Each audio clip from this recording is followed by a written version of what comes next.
Hey everybody, it's Rob with Land Shapes Construction and Inspections by Rob. Ask Rob to be home savvy on YouTube. Hey, been a while, here we are, doing a door replacement.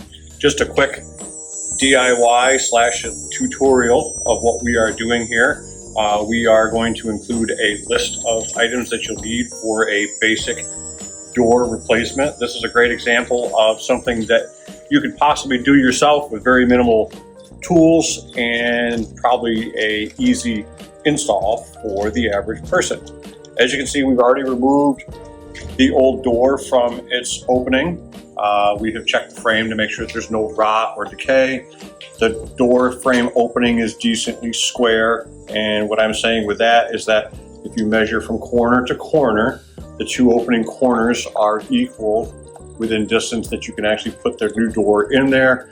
If it's an existing opening, it's probably going to be decently square, but you still want to check it. So if you need to shim the door one direction or the other with a pack of wood shims or composite shims, you can go ahead and do that for your installation. Overall, a fairly quick installation to do on your own. We're going to be installing over a concrete slab on a existing garage. Our grade is below where we're at, so you'd want to go ahead and put some sort of a sealant at the bottom of the door of the threshold, and you could go ahead and seal around the edges when you're all done. If it's an insulated garage, of course, you're going to want to pack insulation in or spray foam. If you're going to use a foam product, make sure that you use one that is made for windows and doors. Don't just grab the average can of great stuff, because it will swell too large and change the opening size, making the door not function properly after it dries and expands. So for those who have ever done that in the past. Anyways, quick install. We're gonna get this done real quick and get this underway.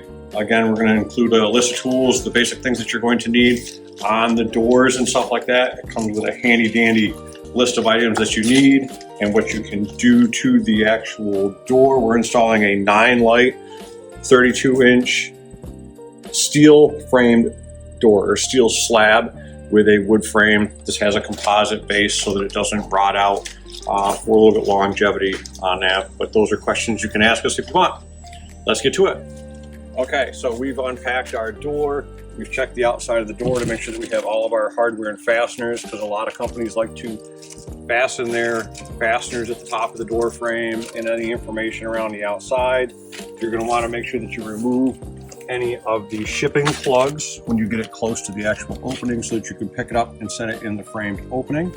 We have all of our tools ready and fasteners, and we're going to put this in and do a quick install.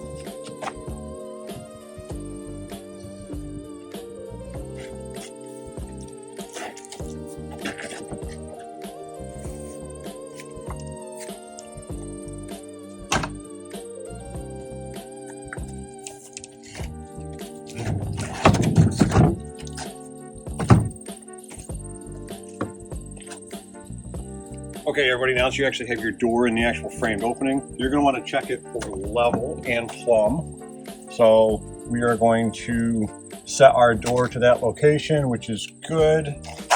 We'll be able to put our installation screws and hardwares in the outside corners of our frame. And then you're also going to want to check for level on the top. So if you need to shim it up or down, you can do that properly underneath the threshold with the shim pack that you're going to need to go ahead and install your door.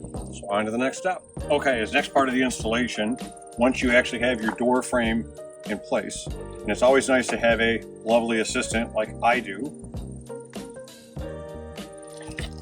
we use a trim head screw that is long enough to go through the trims itself into the subface of where we're actually going to install our door frame, because having a hidden screw and fastener is a lot easier to caulk.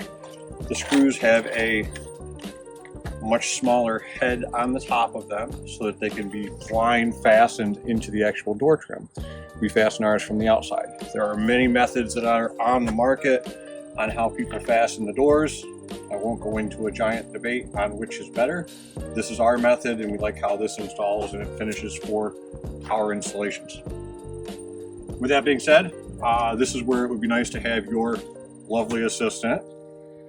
Installation of your blind fasteners, the way that I usually do it, is I try to do the four corners of the door, but do not fully set them in case you need to remove them or pull them out for field adjustments. You can do your final fitting after you've checked your door for installation.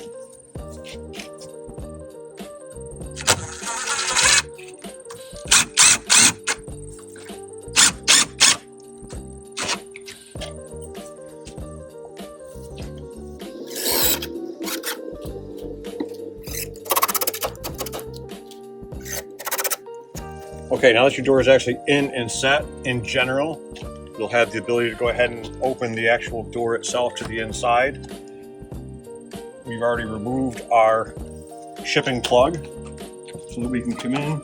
This allows you to expose the actual holes in the hinge itself so you can installate the factory shipped screws that typically come with your door for installation.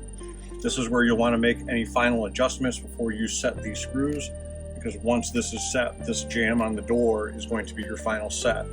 You're going to want to make sure that you shim the backside. Okay, now we're on the inside of the actual door itself. As you can see, we're going to actually do what they call a dry fit and check. This way we can make sure that the door operates properly. Sometimes it's nice to have a small block of wood so when the door is in the open position, you can actually position that block of wood underneath the toe of the actual door when it's opened at 90 degrees. The 90-degree opening allows you to check your hinges. But before you get into that, we do a dry fit on our door. We're going to check around the perimeter of the door, and if it's installed correctly, that reveal, or the space and gap, should be generally about the same gap size all the way around. If it's a little bit tighter at the actual hinge side of the door, that is okay, because that's where it's really, really tight in the opening. But in general, you don't want rubbing in any of the corners, and that's why making it square in the opening or plumb keeps that door square in the actual frame.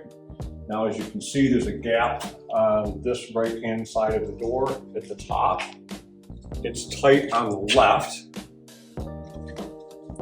gap at the bottom, but tight on the other side bottom. So those two edges shows that our opening is not completely square. So in this type of a case, you're going to want to use shims. You can use composite, a classic wood combination, or an actual wood style. We prefer composite any place that's going to have moisture contact, and wood shims in general work great because they've been being used for years. Okay, now we're going to install our jam screws into the actual hinge itself. This is going to be the one screw that does not have a screw into the hinge.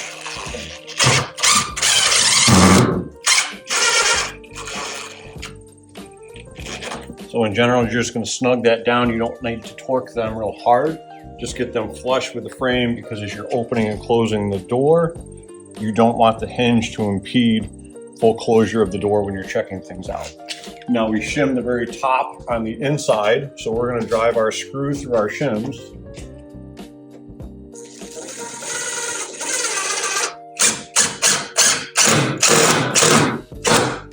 And again, only flush with the actual surface. There's no need to torque them down. The door should already be set to the opening. We're going to check our work. We've got nice closure of the door. It's nice and ease of operation. We don't have any rubbing. We're good and set. Our shims are in place where we want them. We can trim any excess off after the fact. And then we can go ahead and come to our mid shim at the middle hinge point. I'm going to install our first shim. I go wide side in so I can control and hold it. The narrow part in on the second shim so I can adjust. And then you can just make them snug so that they kind of stay on their own. I shove all my shims fully in so I have a good depth. And then you're going to want to check and make sure that you haven't changed any of your reveal. It looks nice down through here. The door stays where it's supposed to. It doesn't swing on its own, which means the door's in the place where it's supposed to be.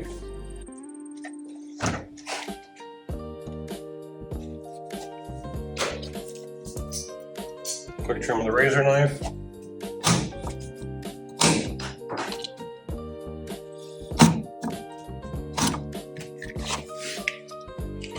save these for another day. Okay, so now we're going to move over to the other side of the door where the strike is for the door itself. Again, checking our reveal at the top, our reveal at the bottom. A little bit of a difference in gap. We're going to go ahead and adjust that out a little bit. And then there's a little bit of difference here. So we'll be able to pull that back up into square with the upper screw. We'll make our quick adjustment. This is where you can pull this in a little bit more.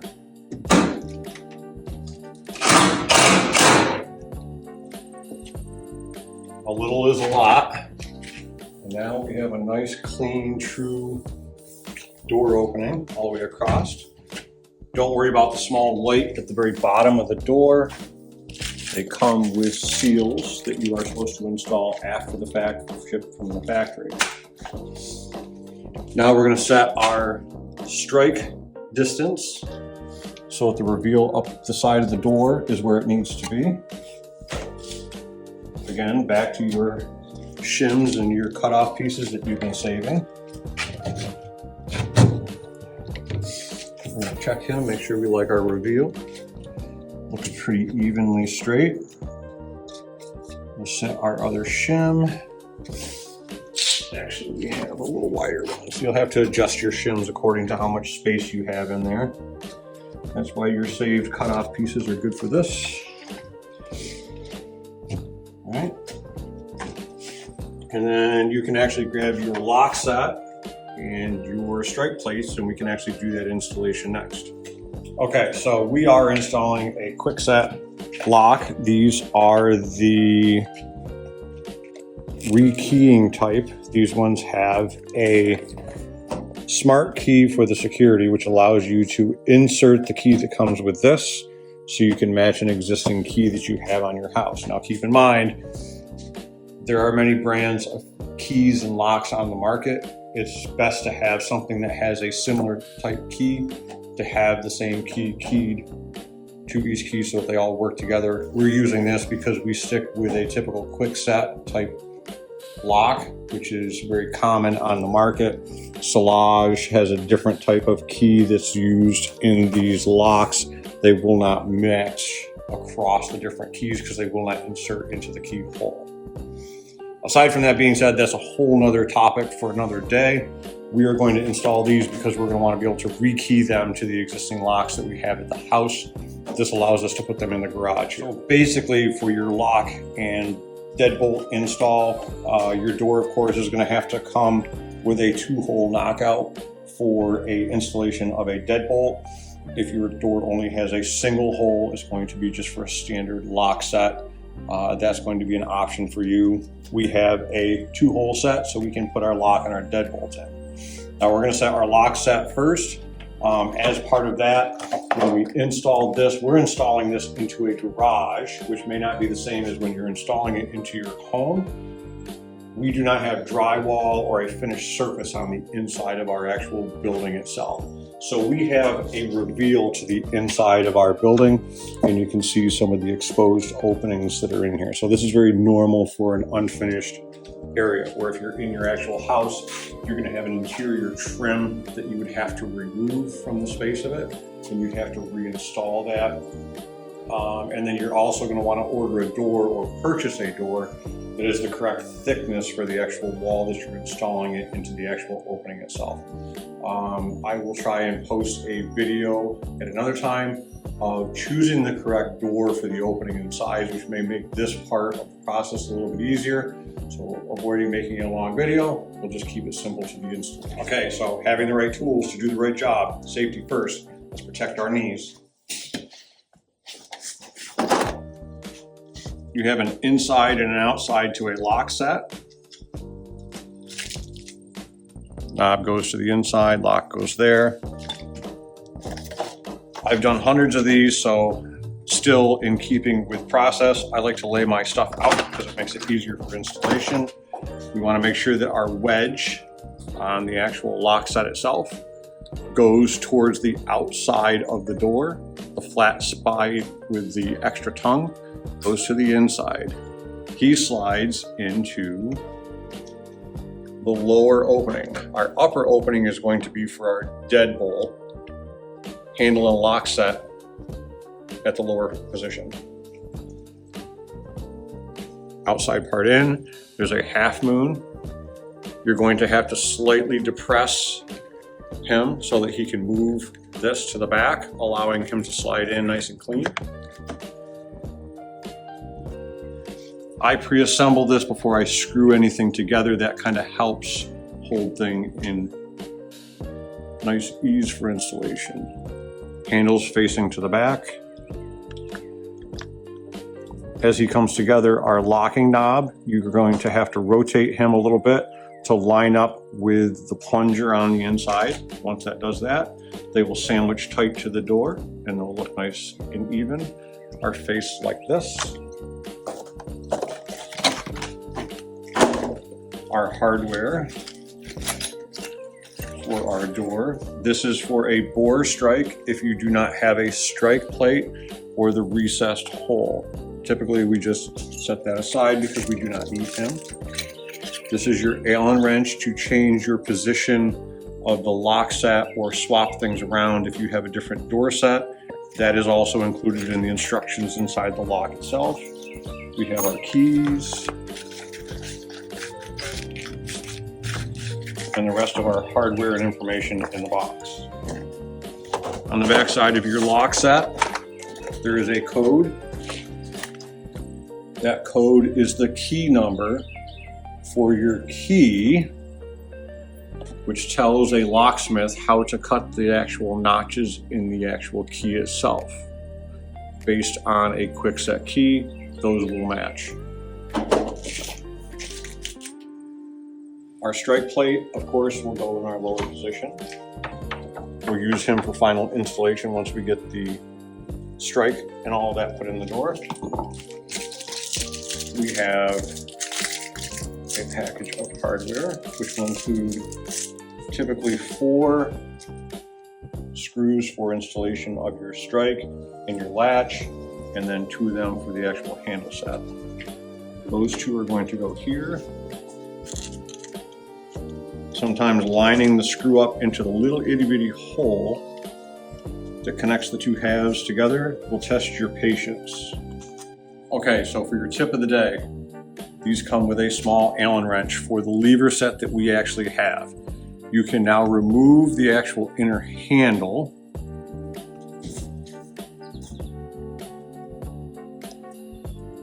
This allows you full access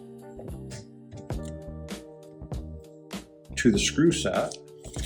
Okay, sometimes the pieces that come in our hardware kits are to our advantage. I use these to protect the outside edge of our handles when you're installing and not removing the hardware. You can take a long extension bit. You can protect the finish on what you're working on.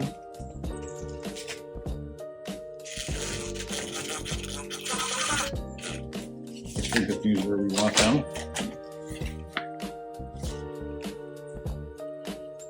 We're going to install our outer screws for our latch plate.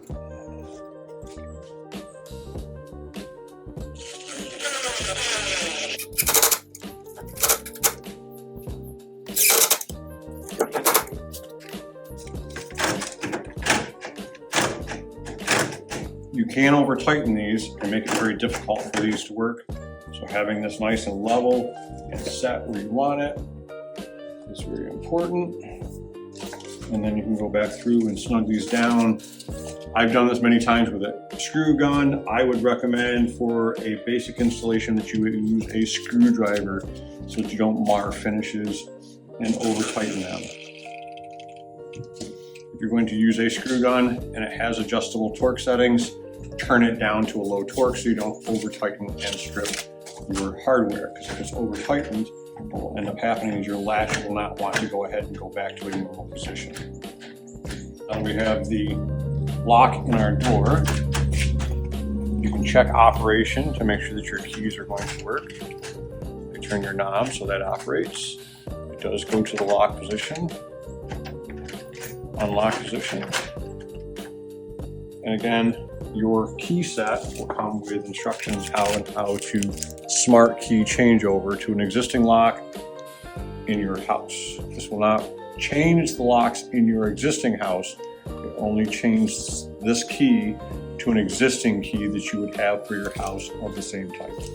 Directions and any information should be referred to inside the installation instructions. Okay, so side note on the actual rekey. Rekeying is so that if you want one key that matches all of your locks in your house, rather than going out and purchasing that original key code that we referred to earlier on so that all of your locks would match, this allows you to buy the individual lock sets and change the key code to one set of key codes so they all match continuously across your home. Most homes were already installed with a single key that matches the front door and the back door, but maybe you have a garage door that you're replacing and you need to replace the lock set because you're buying a new set. This allows you to match that key set with those. So you're definitely going to want to be brand to brand cohesive so that they go ahead and match across the actual installation.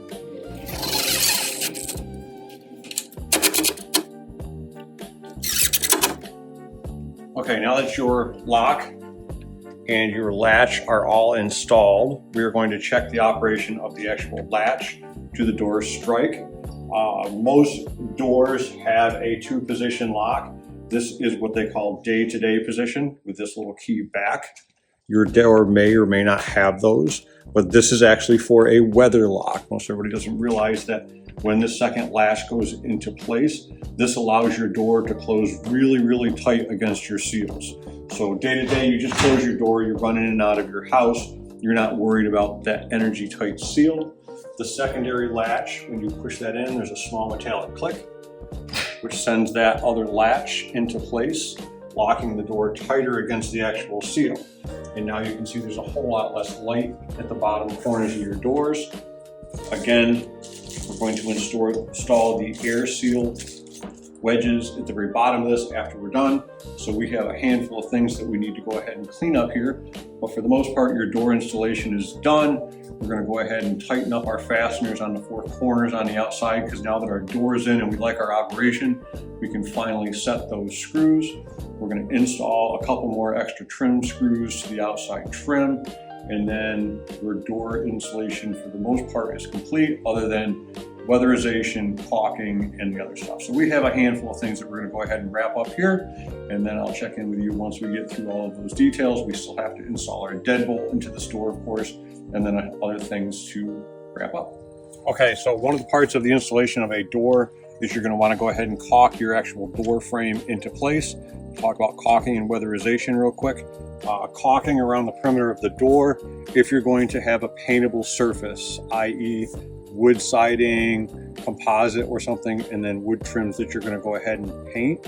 You can use an interior-exterior latex painter's caulk, which will allow you to caulk around the perimeter, sealing up any gaps along the edges of the actual opening. At the bottom of the door, between the threshold and the slab or the base of everything, you can close those openings up with a good quality silicone caulking. That's going to be a better caulk to use in an area like that. The other thing that you can use is a polyurethane. Again, total different discussion for what type of caulks are used for everything, but in general, silicone or a polyurethane for the base of the door, a painter's caulk around the perimeter. If you have 2 different surfaces that are a finished surface that you're not going to do anything to, utilization of a clear caulking in these areas will actually help speed up that process, so you're not trying to be overly careful and cause a discoloration of caulk onto a surface.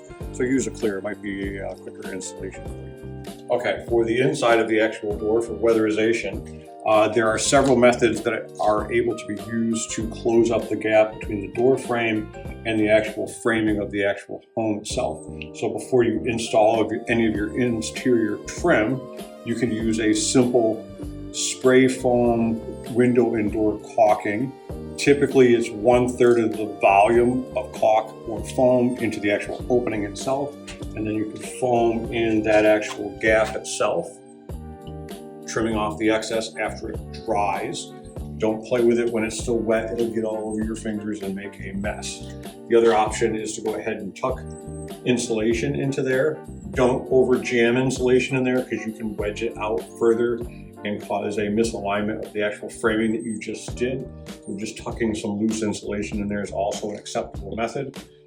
In a case where the framing is really, really tight in those areas there and there's no room for spray foam or insulation, you can actually use just regular caulking into those areas there, but you're going to want to make sure you have a good continuous bead to seal up that actual penetration for you. Okay, I get asked this many times, what are these little wedge thingies for that come in your door package for materials?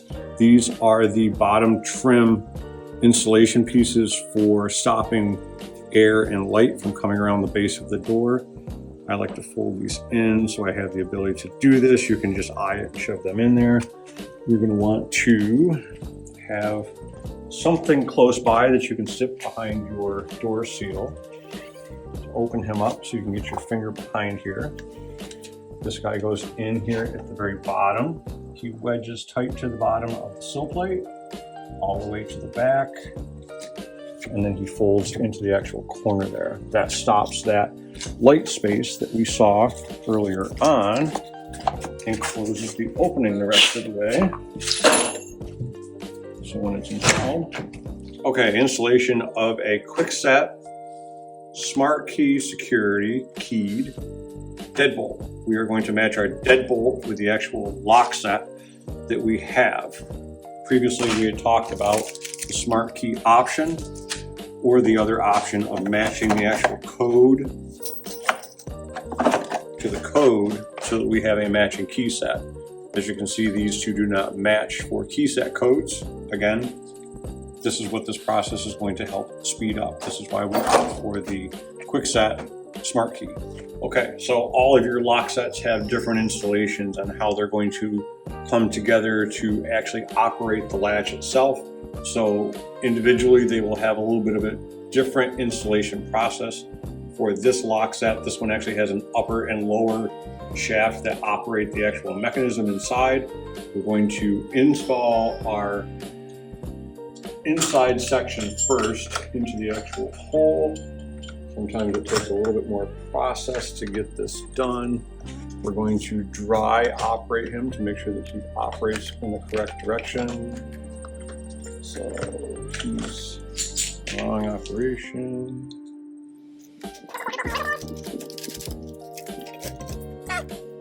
Bottom side has a section that is a D shape, so we need to make sure that those actually align correctly.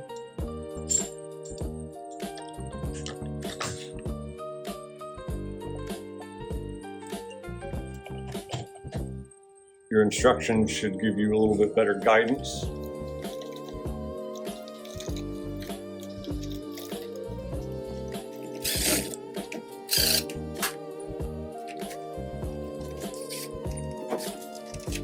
There you are. We've installed the strike.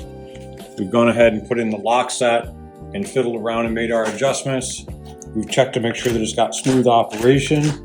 If it's binding or anything like that, something is probably misaligned in the actual install. So make sure you go back and make sure your parts are in the correct order. It may take a little bit of patience to go ahead and get it together, as it did for us, but we got it done. So now we're going to check final alignment of the door. It locks and our deadbolt works. So there you are. Thanks for watching.